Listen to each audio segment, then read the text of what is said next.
His name is Jimmy Cherisier, more commonly known by his childhood nickname, Barbecue. Once a Haitian police officer, he is now the leader of a powerful confederation of gangs called G9, which controls much of Port-au-Prince and its suburbs.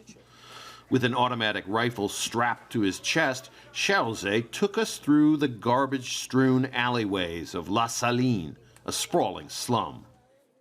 He urged us to show the world the desperate poverty in which millions of Haitians live out their lives without basic sanitation, health care, education, or hopes for a better future.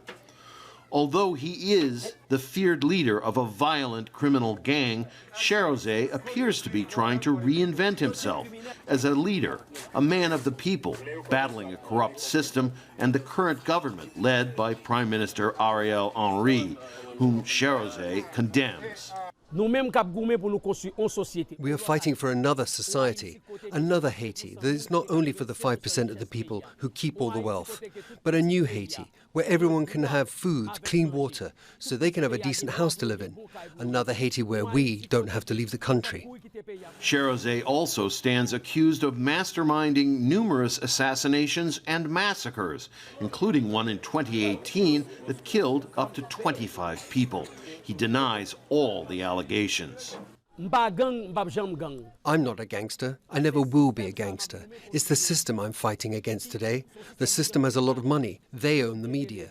Now they try to make me look like a gangster. Cherisier condemned the kidnapping of 17 U.S. and Canadian missionaries who are being held for ransom by a rival gang. We condemn all kidnappings that happen in this country. The special one is the missionaries.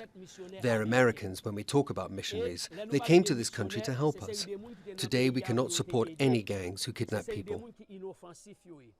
A severe fuel shortage has practically shut down Haiti's capital, the result of gangs hijacking fuel trucks and blockading depots.